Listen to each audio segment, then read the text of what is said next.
অর্থশূন্য মানুষের জীবন হলো ফুটবলের মতো, সুযোগ পেলেই সবাই লাথি মারে। জীবন যত সামনে যায় বাস্তবতা ততই কঠিন হয়।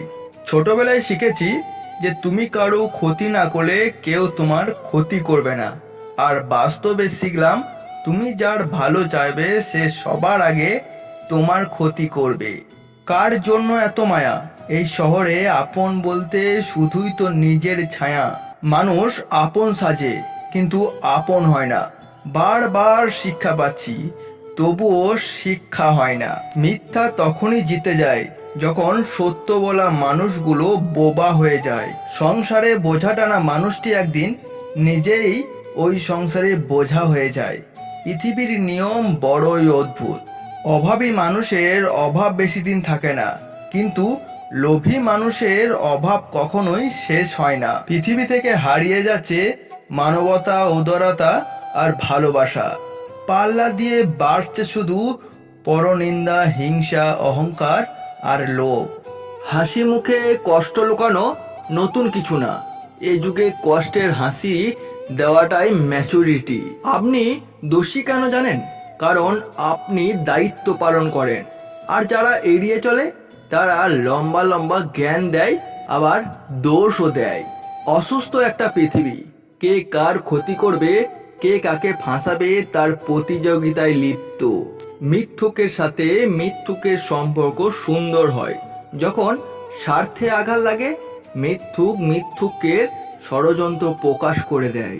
আত্মীয় স্বজন যতই বড়লোক হোক না কেন, তারা কোনোদিনও চাইবে না আপনি তাদের চেয়ে বড় হন। কাউকে ঠকিয়ে ভেবো না জিতে গেছো, এই ঠকাটাও তোমারও জমা রয়ে গেল। আমার সন্তানকে শাসন করার আপনি কে? যখন থেকে শিক্ষক শিক্ষিকাকে এই কথা বলার প্রচলন শুরু হয়েছে, ঠিক তখন থেকেই আমাদের সমাজে বেয়াদবের সংখ্যা বেড়ে গেছে। সমাজ বদলাতে গেলে আগে নিজেকে বদলাতে হবে। তুমি যেমন হবে সমাজ তেমনই হবে, কারণ সমাজ মানেই হচ্ছে অনেকগুলো তুমি। নিজেকে না বদলে সমাজ বদলাতে যাওয়া যেন অন্ধকে আয়না ধরিয়ে দোষ ধরা। এক সময় আমাদের শেখানো হতো চেষ্টা করলেই সবকিছুই সম্ভব। তবে বড় হয়ে যেটা বুঝলাম সেটা হচ্ছে চেষ্টা ও পরিশ্রমের ওপরেও একজন আছে, সেটা হচ্ছে ভাগ্য। কিছু মানুষ আজীবন হেরে যাওয়ার জন্যই পৃথিবীতে জন্ম নেয়, হয়তো নিয়তির কাছে, নয়তো পরিস্থিতির কাছে। সময় আর প্রিয় মানুষ যখন একসাথে আঘাত করে, তখন মানুষ বাহির থেকে নয়, ভেতর থেকে মারা যায়। যে মানুষটি অল্পতেই অনেক বেশি খুশি হয়, সে কিন্তু অল্প আঘাতেও অনেক বেশি কষ্ট পায়।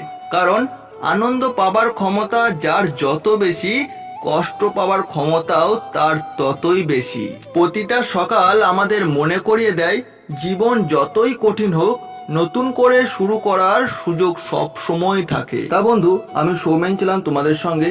যদি এই বাস্তব কথাগুলো ভালো লাগে অবশ্যই লাইক, কমেন্ট ও শেয়ার করে দিয়ে যাবেন, এবং যারা নতুন দেখছেন বা নতুন শুনছেন তারা অবশ্যই চ্যানেলটিকে সাবস্ক্রাইব করে দিয়ে যাবেন। অসংখ্য ধন্যবাদ, খুব ভালো থাকবেন ও সবাইকে ভালো রাখবেন।